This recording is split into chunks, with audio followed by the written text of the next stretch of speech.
Hello, ഇന്ന് നമ്മൾ നോക്കാൻ പോകുന്നത് എങ്ങനെയാണ് ഫുജിഷ്കയുടെ വാൻ ആപ്പിൽ ഒരു ഡാമേജ് എൻട്രി ചെയ്യുക എന്നുള്ളതാണ്. സോ നമുക്കിവിടെ സെയിൽസ് റിട്ടേണിൻ്റെ തൊട്ടപ്പുറത്ത് ഡാമേജ് എന്ന് പറഞ്ഞിട്ടുള്ള ഓപ്ഷൻ കാണാം. അപ്പോൾ നമ്മൾ ആഡ് ഡാമേജിൽ പോവാം.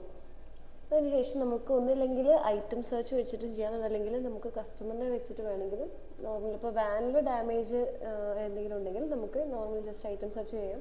അതല്ല കസ്റ്റമർ ഇപ്പോൾ അവർക്ക് കൊടുത്തൊരു പ്രൊഡക്റ്റ് ഡാമേജ് ഉണ്ടെന്ന് പറഞ്ഞിട്ട് തിരിച്ചു കൊണ്ടുവരികയാണെങ്കിൽ നമുക്ക് കസ്റ്റമറിനെ വെച്ചിട്ട് ആ ഒരു ബില്ലിൻ്റെ ഇതിൽ നമുക്ക് ഡാമേജ് അടിക്കാം. അപ്പം ഞാൻ ജസ്റ്റ് ഒരു നോർമൽ ഡാമേജ് എൻട്രി ചെയ്യുകയാണ്. അപ്പോൾ നമുക്കിവിടെ എത്രയാണ് ക്വാണ്ടിറ്റി എന്നുള്ളത് ഒന്ന് ആഡ് ചെയ്യുക. ഇനി ഏത് യൂണിറ്റിലാണെന്നുള്ളത് അതൊന്ന് ആഡ് ചെയ്തിട്ട് ജസ്റ്റ് ആഡ് ചെയ്തിട്ടുണ്ടെങ്കിൽ ഈ ഒരു ഐറ്റം ലിസ്റ്റിലേക്ക് ആഡ് ആയിട്ടുണ്ട്. ഇനി കസ്റ്റമറിന് കൊടുത്തൊരു ബില്ലിലുള്ള ഒരു ഐറ്റം ആണെങ്കിൽ നമ്മൾ കസ്റ്റമറിൻ്റെ സെലക്ട് ചെയ്യാം.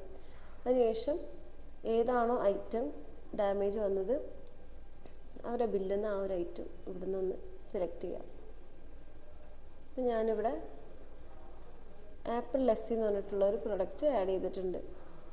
സോ വൺസ് അത് കഴിഞ്ഞിട്ടുണ്ടെങ്കിൽ ഡാമേജ് ക്വാണ്ടിറ്റി എത്രയാണോ അത് കൊടുക്കുക, നോട്ട്സ് ഉണ്ടെങ്കിൽ നോട്ട്സും കൂടി കൊടുത്തിട്ട് ഇതും കൂടി നമ്മൾ ലിസ്റ്റിലേക്ക് ആഡ് ചെയ്യാം.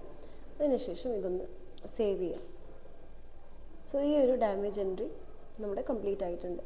ഇനി ബാക്കിൽ പോയിട്ടുണ്ടെങ്കിൽ നമുക്കിതിൻ്റെ റിപ്പോർട്ട്സ് നോക്കിയിട്ടുണ്ടെങ്കിൽ ഡാമേജ് റിപ്പോർട്ട് എന്ന് പറഞ്ഞിട്ടുള്ള റിപ്പോർട്ടുണ്ട്. അപ്പോൾ നമുക്കിതിൽ ഓരോ പ്രൊഡക്റ്റിലും എത്ര ക്വാണ്ടിറ്റിയാണ് ഡാമേജ് വന്നിട്ടുള്ളത്, ടോട്ടൽ എമൗണ്ട് കാര്യങ്ങളും എല്ലാം നമുക്കിവിടെ അവൈലബിൾ ആയിരിക്കും. ഇവിടെ നമുക്ക് ഫിൽറ്റർ ഓപ്ഷൻ ഉണ്ട്.